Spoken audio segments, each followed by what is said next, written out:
Bara api di Krui dan Pulau Pisang tahun 1760. Jika kita menelusuri lorong sunyi di British Library London, tersimpan sebuah bundel dokumen tua dengan kode India Office Records, berkas perkantoran India, yaitu IOR-G-35. Kertasnya sudah menguning, rapuh dimakan usia, namun tinta tulisannya masih terbaca jelas. Ini adalah Sumatra Factory Records, catatan harian para pedagang Inggris di Bengkulu dan sekitarnya. Di dalam tumpukan surat bertarikh 1760 inilah tersimpan sebuah kepanikan. Bukan tentang harga lada yang jatuh, melainkan laporan militer yang mendesak. Di sana tertulis nama yang ditakuti, Comte d'Estaing. Tidak hanya di London, catatan serupa tersimpan dalam logbook Jurnal Kapal Angkatan Laut Prancis. Di sana, juru tulis kapal perang L'Expédition dan Le Comte de Beaumont mencatat koordinat pergerakan mereka di Samudra Hindia dengan dingin, menuju selatan, menghancurkan pos Inggris. William Marsden, sejarawan dan pejabat Inggris masa itu, kemudian mengabadikan peristiwa ini dalam adikaryanya The History of Sumatra, 1783. Ia menuliskan bagaimana badai perang Eropa menyeret wilayah pesisir yang damai ke dalam kehancuran.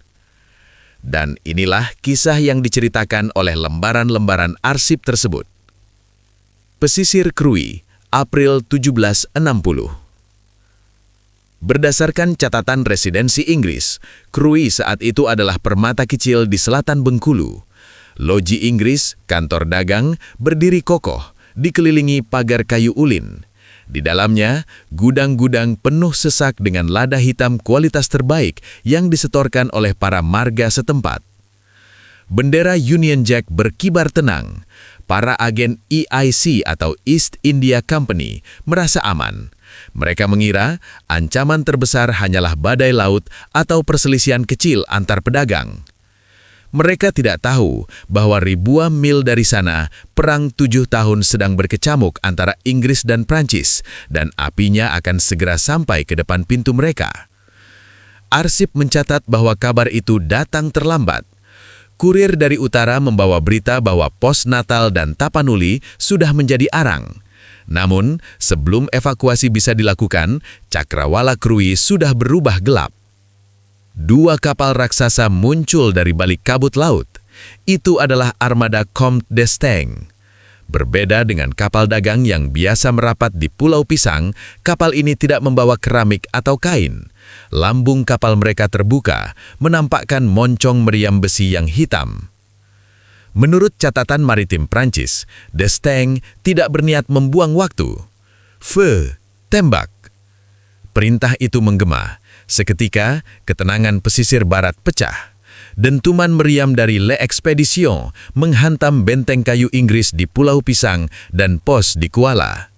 Suaranya menggelegar, membuat burung-burung laut terbang panik. Garnisun Inggris yang kecil, yang biasanya hanya menjaga gudang lada, tidak berdaya melawan angkatan perang resmi kerajaan Prancis. Peluru meriam menghancurkan atap loji, pecahan kayu berterbangan. Dalam catatan Marsden, disebutkan bahwa pertahanan Inggris runtuh dengan cepat di sepanjang garis pantai ini. Pendaratan pasukan Prancis di pantai Krui adalah mimpi buruk bagi ekonomi setempat. Pasukan d'Estaing mendarat dengan seragam biru mereka, membawa obor, bukan timbangan dagang. Misi mereka, seperti tertuang dalam instruksi perang Prancis, adalah sabotase ekonomi. Mereka tidak ingin menguasai Krui, mereka ingin Inggris bangkrut. Gudang-gudang lada, hasil keringat petani dan rakyat Krui selama berbulan-bulan, dibakar. Api berkobar hebat karena minyak atsiri dari lada dan kayu kering bangunan. Asap hitam membumbung tinggi ke langit, terlihat jelas dari bukit-bukit barisan.